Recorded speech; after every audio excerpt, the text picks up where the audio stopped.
Introduction. At present, when human society is highly consumeristic, the prevention of pollution is a great challenge. Consumerism promotes overuse or excess use of things to provide comfort and glamorize life.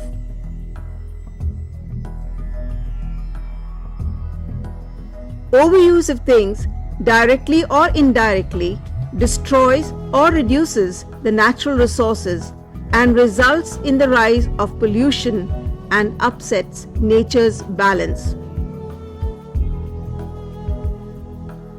Knowingly or unknowingly, many of our routine activities are responsible for pollution. Use of chemicals at home, smoking, watching television programs to the accompaniment of high volume results in water, air, and noise pollution respectively. Hence, the role of an individual is very important in controlling pollution. At present, our country has about 60 crore of youth, and if each youth saves a sheet of paper and 1 unit of electricity every day, then it would result in conserving 60 crore paper sheets and electric units in a day. Role of individual in controlling air pollution.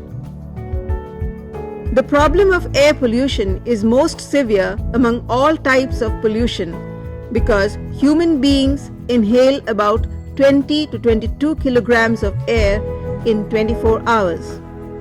This amount is greater than the water taken in 24 hours or the food that is eaten. Air pollution probably started when man discovered fire. At present, air is being continuously polluted by automobiles, industries, thermal power plants, atomic work, and modern agricultural practices. It is estimated that, on an average, vehicles are responsible for about 55% of air pollution. Contributions from other sources are power plants 17%, industries 15%, agricultural practices 7%, and other activities 4% only. Increasing human population and decreasing forest cover are making the problem more acute.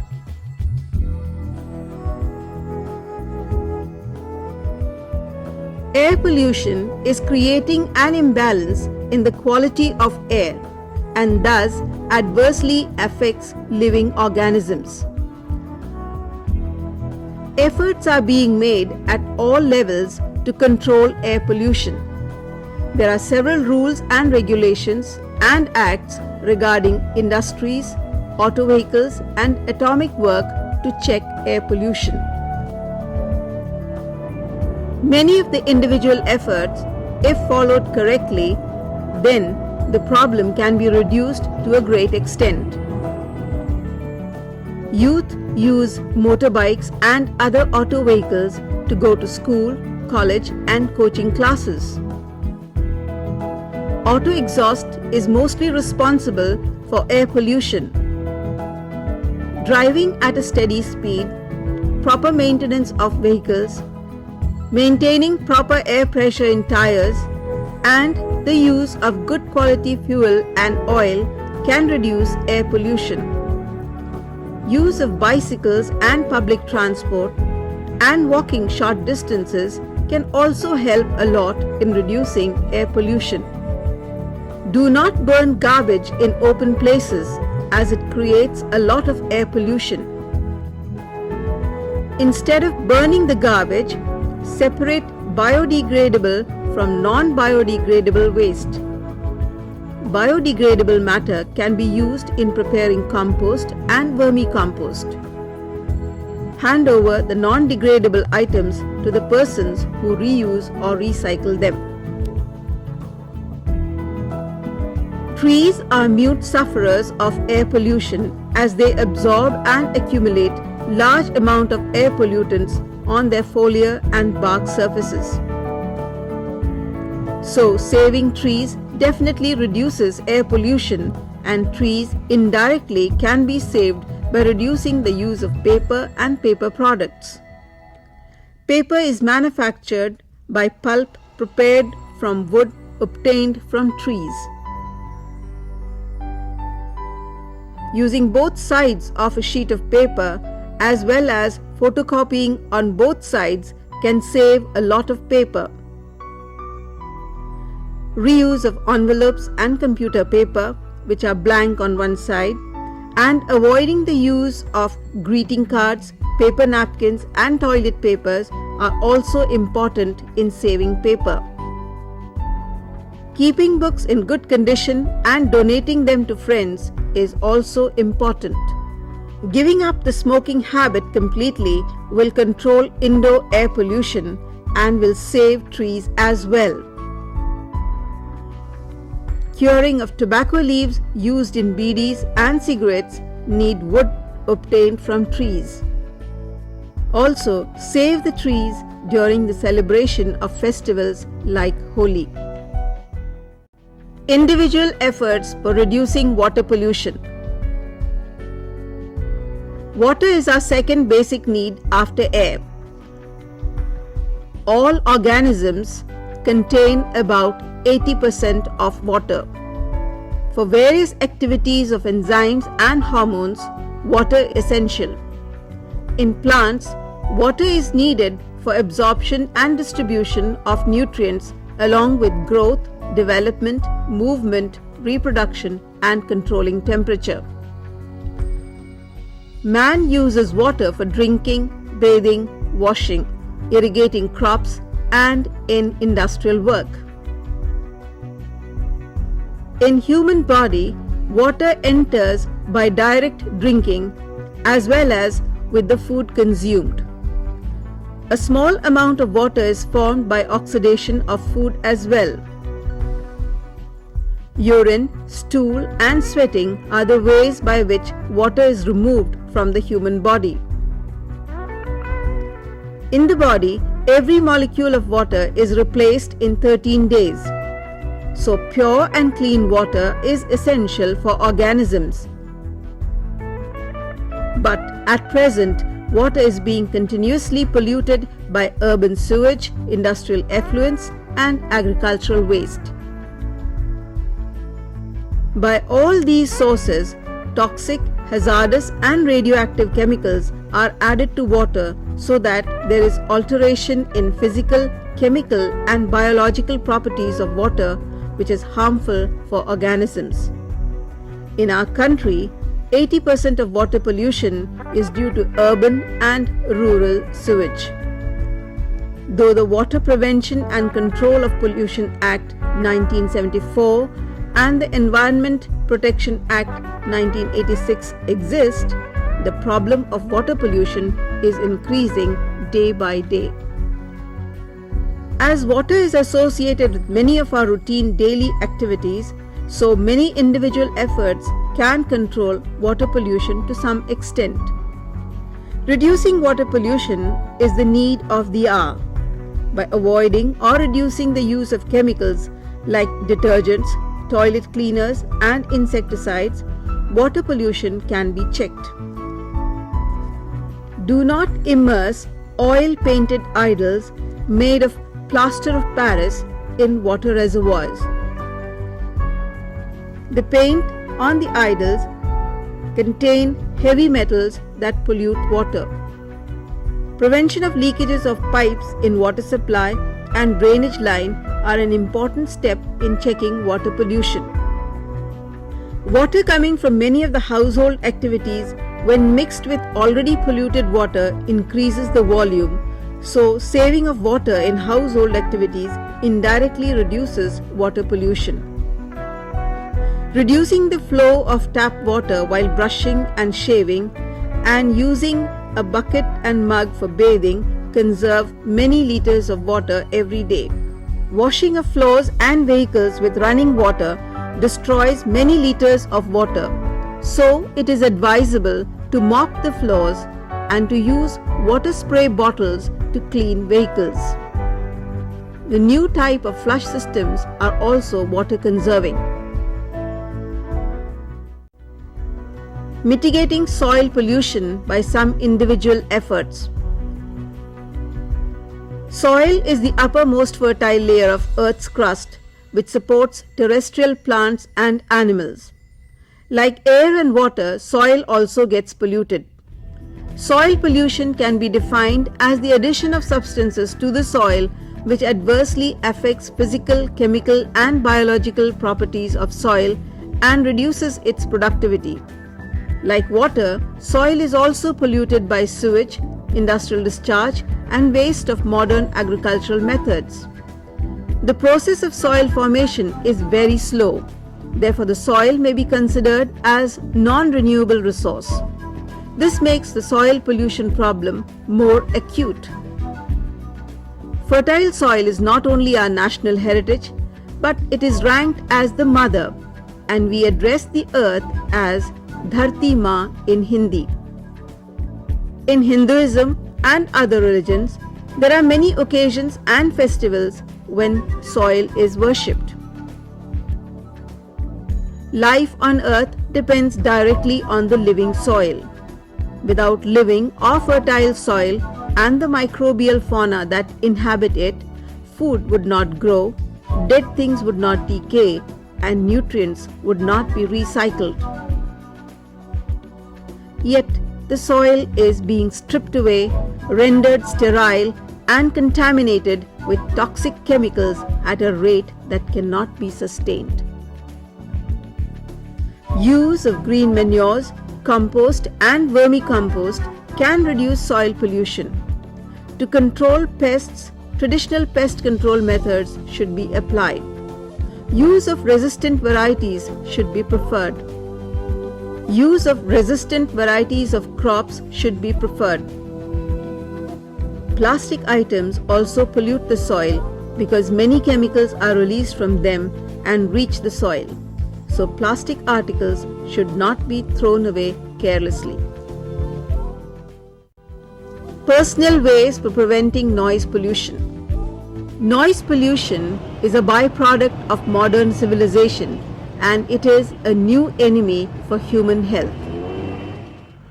Crowded towns, cities and metro cities, mechanized means of transport, new devices of recreation and entertainment are polluting the atmosphere with their continuous noise. One may also agree that the hooting of horns, the blaring of loudspeakers on religious and social occasions, markets and malls, rumbling machines and vehicles, all these have come to be accepted as inevitable part of modern civilization. Noise has penetrated almost every aspect of modern life. Modern civilization creates more and more noise. Noise is considered as unwanted and unpleasant, and undesired sound causes discomfort.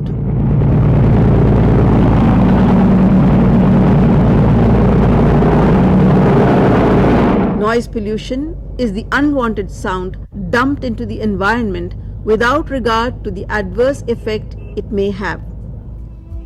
The intensity of sound is measured by the unit of decibel. Sound of more than 85 decibel intensity is referred to as noise. Noise is so closely associated with us that we cannot imagine the long-term adverse effects produced by it. Many of our routine activities generate noise, but due to its effects being visible only in the long run, serious attention is not paid. By some simple efforts, noise pollution can be prevented or reduced. Unnecessary use of horns and using vehicles without silencers should be avoided. The vehicle should be serviced regularly. Adopting such simple measures can help in reducing vehicular noise pollution. Use of television, radio, CD player and DVD etc. at low volume also controls noise pollution. DJs should play music at a low level at various celebratory occasions. Water pump, doorbells, telephones, mixer grinders and pressure cookers etc. should be used and maintained in such a way that they produce less noise. Trees also reduce noise pollution, so trees should be preserved. Approaches for minimizing global warming. Global warming is the result of increased greenhouse effect. Global warming is the gradual rise in temperature on the Earth's surface due to increased amount of greenhouse gases. Most of the greenhouse gases are released by human activities. Important greenhouse gases are carbon dioxide, methane, and nitrous oxide. The main culprit for global warming is carbon dioxide, which has increased in the atmosphere from 315 ppm to 370 ppm in the last 50 years. Carbon dioxide is transparent in sunlight but not to heat radiations. So carbon dioxide traps and re-emits heat, causing warming of atmosphere. Industries, automobiles, thermal power stations, forest fires and burning of firewood are the main sources releasing carbon dioxide into the atmosphere.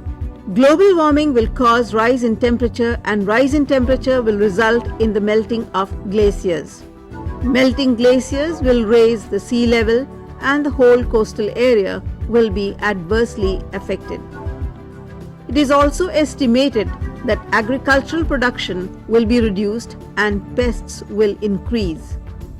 Migration of flora and fauna will occur, and due to this, many species may disappear. Wind velocity and rainfall pattern will also change. So global warming is very dangerous, and it is a global warning to save the earth. Global warming is global environmental problem, so at international levels, efforts are being made to reduce the emission of carbon dioxide, but we can also adopt some simple efforts to reduce global warming. Use of bicycle and public transport, reducing the use of paper and wood, and preserving trees are a few simple steps in reducing global warming. Many of our small efforts for saving electricity, like switching off fans and light when not required, keeping bulbs, tube lights and fridge coils dust-free, use of compact fluorescent lamps and light-emitting diode bulbs can minimize the problem. Do not keep televisions, PCs and other electronic equipments on standby mode. Personal efforts for ozone conservation. The ozone layer is present at the height of 20 to 25 kilometers in the atmosphere and provides protection to the organisms against the harmful effects of ultraviolet rays. It is also referred to as the protective blue umbrella. Ozone is a highly reactive pale blue gas with a penetrating chlorine-like odor. In the atmosphere, the existence of ozone is a result of a balance between amount of ozone formed and destroyed. Both the processes of ozone formation and destruction occur naturally with the help of UV rays. Ozone concentration in the atmosphere is the highest during February to April and lowest from July to October. Reduction in the concentration or amount of ozone was first reported over Antarctica by Forman in the year 1985. Important ozone depleting substances are chlorofluorocarbons, halogens, carbon tetrachloride, methyl chloroform, hydrobromofluorocarbons, hydrochlorofluorocarbons, and methyl bromide. Among these substances, chlorofluorocarbons are found to be most dangerous for ozone. Chlorofluorocarbons are used in refrigerators, air conditioners, and foam industries. Reduction in the amount of ozone will increase sunburn, skin cancer, snow blindness, and cataracts, but adversely affect the immune system in human beings. Depletion in ozone can also decrease yield of some vegetables like peas, beans, and cabbages. Phytoplanktons, zooplanktons, larvae of animals and young fish are found to be adversely affected by UV rays. The Montreal Protocol was a foundation stone of international efforts for saving the ozone. Here, 46 countries participated and all agreed to reduce the use of chlorofluorocarbons. At the personal level, avoiding or reducing the use of items having CFCs like hairsprays, room fresheners, and perfumes can help in ozone protection. Growing plants around the house and painting the terrace white lowers the temperature and reduces the demand for air conditioning.